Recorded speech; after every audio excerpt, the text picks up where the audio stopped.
right, welcome back to the second part of our second series at the brand new To The Point podcast. I'm Andy Addis, and I'm here with my wonderful, longtime life partner, best friend, wife for life.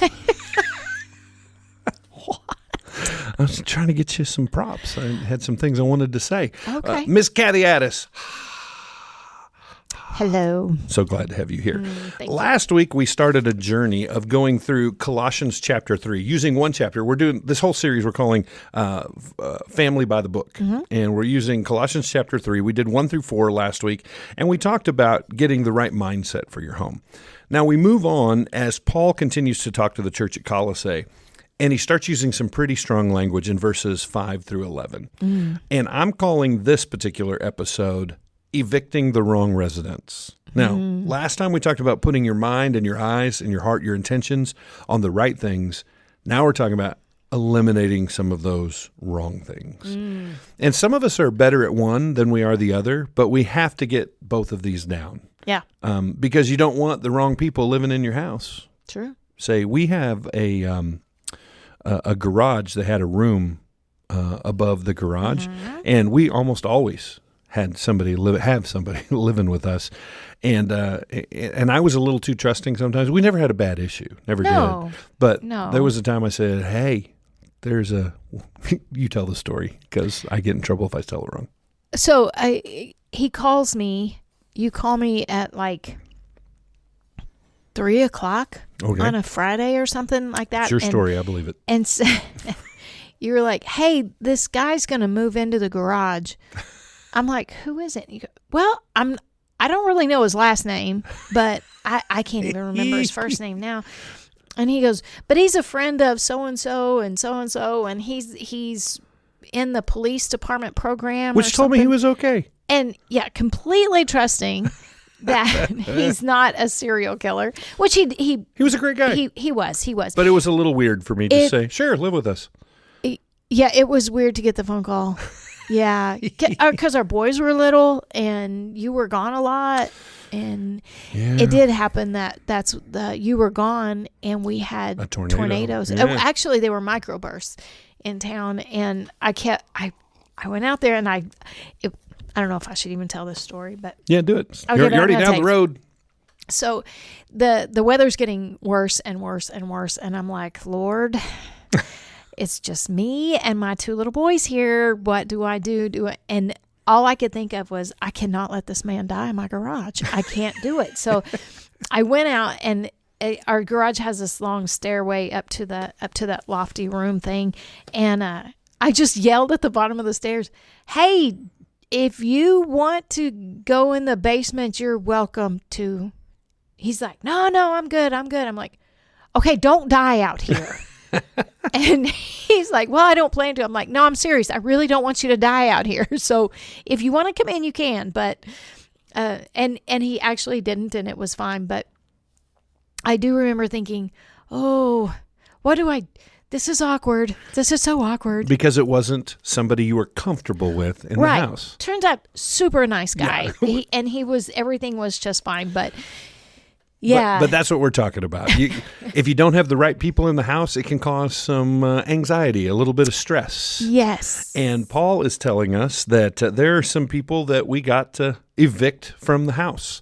So if you set your mind right, look at the right things, there are also some things that we got to get out of the house. So let's read from Colossians chapter 3, verses 5 through 11. I read first last time, so I'll have you read first this time.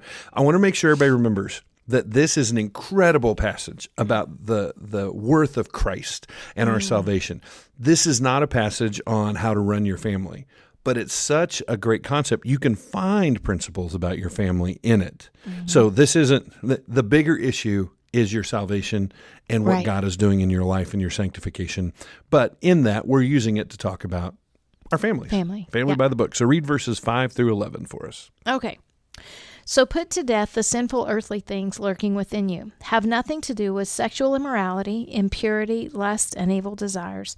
Don't be greedy, for a greedy person is an idolater, worshiping the things of this world. Because of these sins, the anger of God is coming. You used to do these things when your life was still part of the world, but now is the time to get rid of anger, rage, malicious behavior, slander, and dirty language. Don't lie to each other, for you have stripped off your old sinful nature and all its wicked deeds. Put on your new nature and be renewed as you learn to know your Creator and become like Him. In this life, it doesn't matter if you are a Jew or a Gentile, circumcised or uncircumcised, barbaric, uncivilized, slave or free. Christ is all that matters, and He lives in all of us. Such a good passage, but it's very convicting as well. Yeah. So if it was good once, it'll be better twice. Let me read it in the ESV, Colossians 3, starting in verse 5. Put to death, therefore, what is earthly in you, sexual immorality, impurity, passion, evil desire, covetousness, which is idolatry. On account of these, the wrath of God is coming. In these you too once walked when you were living in them, but now you must put them all away, anger, wrath, malice, slander, and obscene talk from your mouth. Do not lie to one another, seeing that you have put off the old self with its practices, and have put on the new self, which is being renewed in the knowledge after the image of its Creator. Here there is not Greek or Jew, circumcised or uncircumcised, barbarian, Scythian, slave free, but Christ is all and in all. So we have one of these famous Pauline passages, the Apostle Paul wrote, Pauline passage, to the church at Colossae, and it has lists in it. I love lists. I know. For those of us who are kind of rule-oriented, we love lists. Let us check off the list. Whether it be good or bad, we want to know what the list is. I just need to know what to do. And so if we've titled this lesson, Evicting the Wrong Residents, what are we doing? We're looking for things that match these descriptions that we don't want in our house. If we're talking about having a family by the book, then these are some things that we're going to need to take care of. Yeah. It's so much easier to talk about set your mind on godly things. It has some consternation when you start saying, hey, we need to remove some of this stuff. They always say this as a leader, never give everything out all at once because it's hard to take it back, but you can always give a little bit more. That makes sense. It's good rule in parenting as well. Don't give them everything. True. Because you can't take it back very easily. Well, I would say you can. Right. So what's the spark for this? It's those house guests that we're talking about that make things uncomfortable. You and I, we came back from the hospital visit a week or so ago, and the fridge had died. Lost all the food. It was, it was one of those when it rains it pours moments. And our fridge is in this little covey, and I pushed it out. It took forever to wedge it out. It's one of those things I was hoping this fridge would sell with the house after both of our funerals. Well, I got back in there. I got back in there, and the most disturbing thing I found was a dead mouse carcass. Ugh. Which is amazing because you are the mouse police. We have an old home, but they don't come around there no more because it had to get behind 1 ton of steel in a inner wall cubby to even find its way. But it is an unwanted guest, and even though it was dead and out of sight, your command to me was get rid of it. Yeah. Get rid of it. I'll have nothing to do with that. These are the things we need to get rid of. Matter of fact, it doesn't just say get rid of, it says put to death. That's serious. That's not put at arm's length. That's not put in timeout. The word for death is actually the word nekrosate, which means completely halt. That's why it's death. Can't do anything. Dead people don't do anything, right? Wow. And so it says to completely stop what is in your earthly nature, what is earthly in you. And then this list. We're not going to go over everything, but sexual immorality. I don't need to describe it. I'm going to pronounce it in Greek. Porneia, right? Anything pornographic. Impurity, which is a lesser version of that kind of soft porneia. Passions, which yours said lust, I believe. Evil desires.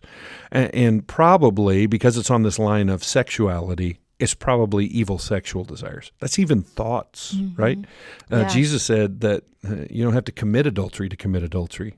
You have to think about it. If you think it, he says, you've already committed. That's a mental sin. Heart. And I'm sorry, go ahead. I have a list. I have a note on that list that says it's all a progression of the idol of sex, from the act all the way to the very first thought. That's where I was going. Oh, sorry. No, you're good. I'm glad you're there. Because all of that points to, and covetousness, which is idolatry.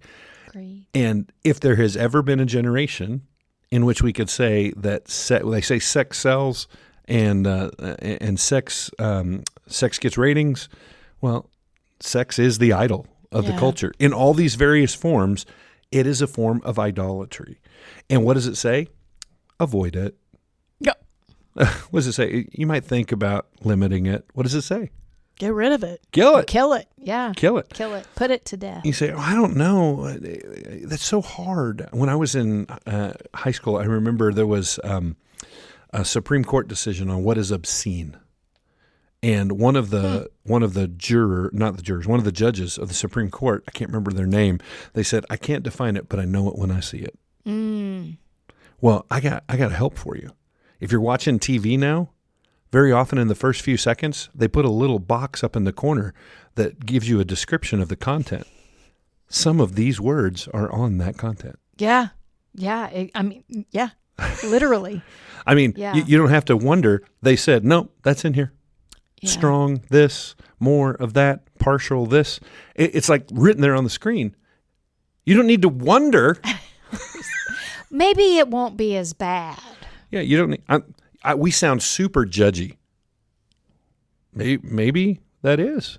But we're not judging you. We're judging the fruit.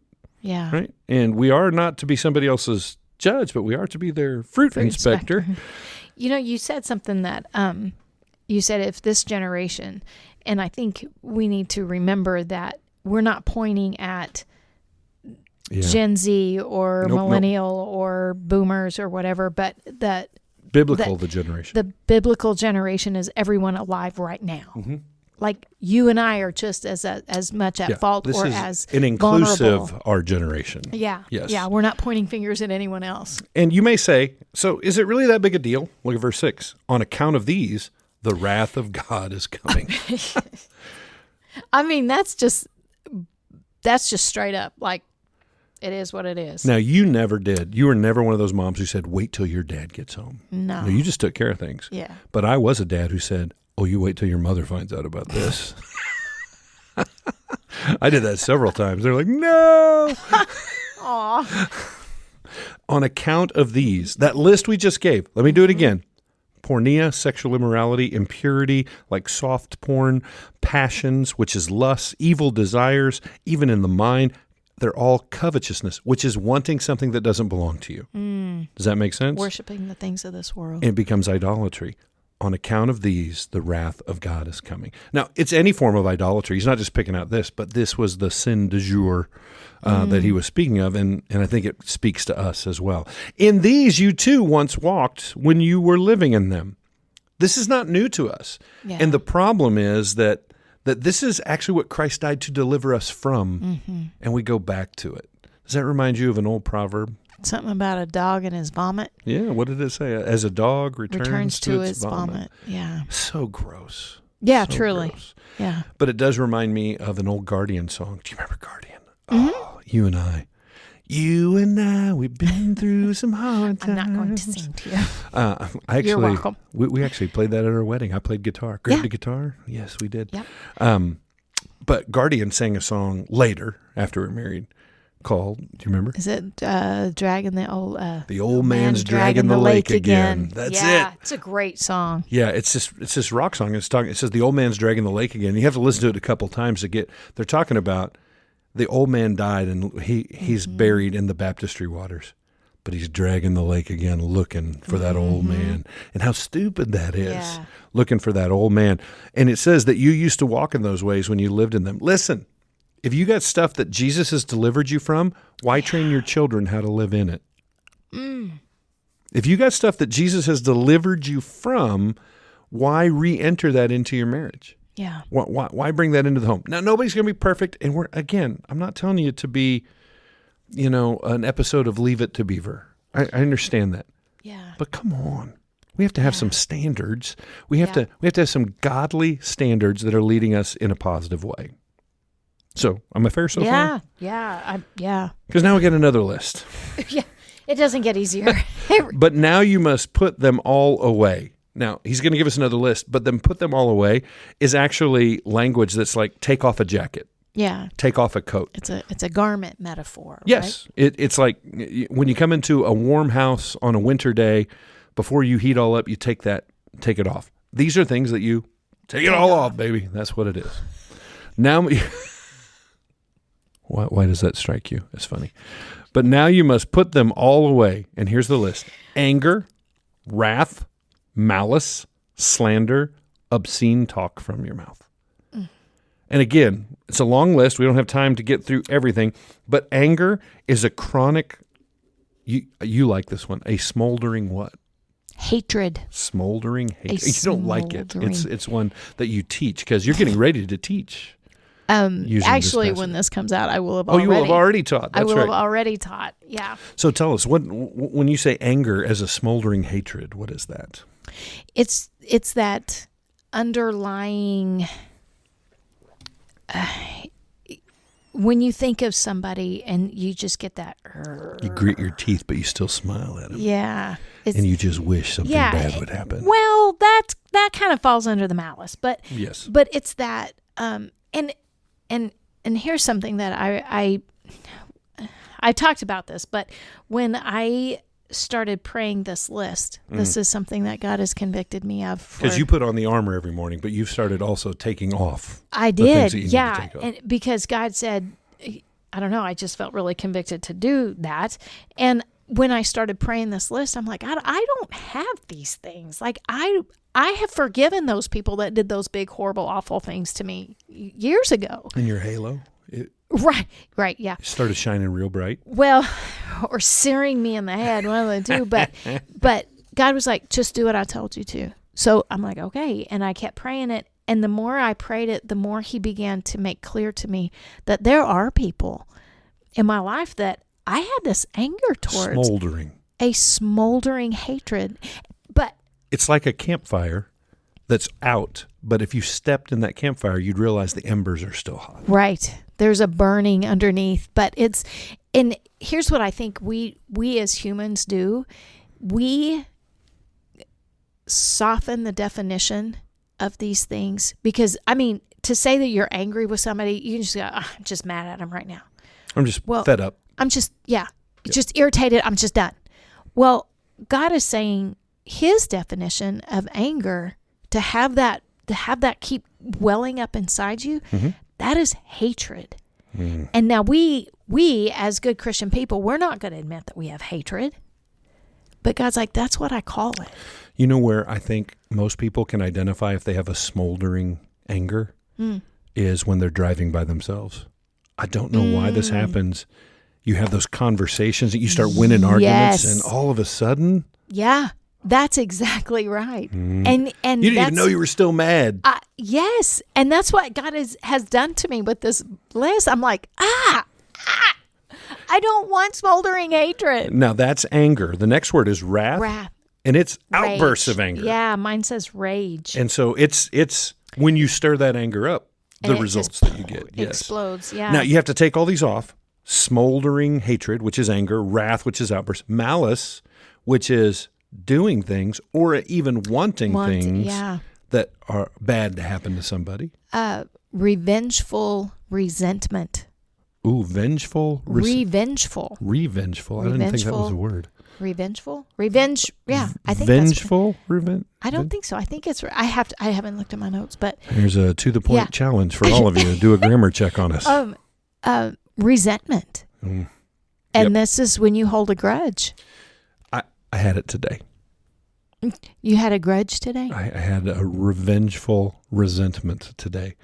There was a guy at the stoplight, and he was on his phone, and I took off, and he was still back there, and I thought, those stupid guys that are on their phones while they're driving. Well, then he apparently thought I was racing him, and he just blew past me. I mean, like 10 miles an hour over. And I caught myself praying, oh, pull him over. Please let there be a cop. Please let there be a cop. I wanted him to be punished. And when you want a politician to get punished and your kids hear you yelling at the TV, when you're spouting off anger at the opposing team, you see, we're bringing this back to family now. Right. We can have these private issues, but they often spill out. Yeah, they're gonna show up. Yeah. And so we have to take these off. Anger, wrath, rage, malice, slander. The word slander, we know that means to speak ill of somebody, but I think you'll find this really interesting. The word slander in Greek is pronounced blasphemion. Mm-hmm. Get it? Blasphemion. It literally means that you're committing blasphemy against somebody else. You're not supposed to take the Lord's name in vain. We know that. Mm-hmm. I can take Kathy's name in vain. Mm-hmm. I can speak ill of somebody that I know, and you have to remove that from your vocabulary. Yeah. We can't be bad-mouthing people. You say, is that it? Sorry, one more. Nope. And obscene talk from your mouth. I'm just going to sound prudish in this. I'm so tired of 4-letter words. You're just grown-up language. There's nothing wrong with them. It's just a word like any other word. It's not. It's not. The reason you use it is because it has some kick to it. Yeah. And here's the deal. When I hear somebody using that around their spouse or their kids, it breaks my heart because you may not even know it. You may just think it's words that you use. Mm-hmm. But here's the truth. God says, take that off. Yeah. Because that is the wrong resident living in your house. Mm-hmm. And I know it's not the fix-all to everything, but I guarantee you this. When I first really fell in love with Jesus in 1989, I was a high school kid that could cuss the wallpaper off a wall. Mm-hmm. You know what I mean? And the first thing that just fell off of me, it wasn't even a discipline. God just took that away from me. And I didn't know why in the moment, why that was what he chose to change. But people were like, what happened to you? They could see it. They could hear it. Something was different. Yeah. Because I kicked that guy out of my life. Yeah. Good for you. That was something that it took a while. There were other things, thank the Lord, that he chose to take off of me just almost immediately. But, I think about our kids. Neither one of our kids are cussers.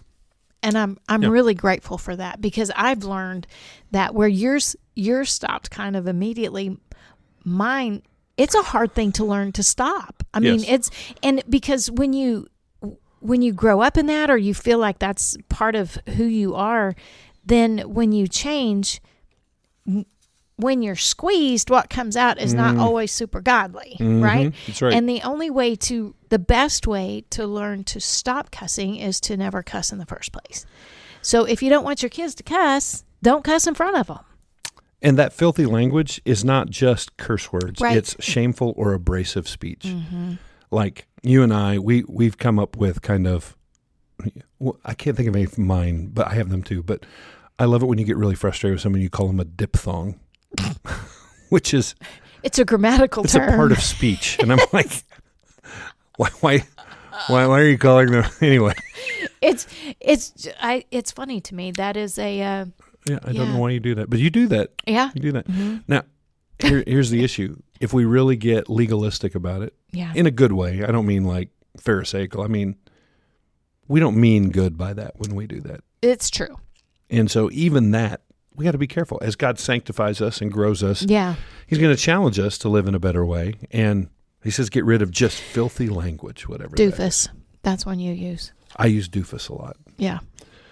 Which, if there's more than one, it's doofy. There's another grammatic check for you. Grammatical. Yeah, I don't know. Here's my rule on words. If you know what I meant, it's a word. It's not. That doesn't. Okay, it's a so word. I'm going to say that for revengeful resentment. Then you know what I mean. I do know what you mean. So it's a word. Signed, sealed, delivered. Verse 9, do not lie to one another, seeing that you have put off the old self with its practices. In other words, if you're a Christian and you're into sexual immorality, impurity, passion, evil desire, covetousness, idolatry, anger, wrath, malice, slander, obscene talk from your mouth, then you're lying to others because you have been redeemed. Oh, I have never looked at it that way. Yes. Do not lie to one another, seeing that you have put off the old self with its practices. You're literally lying and saying, I don't belong to him.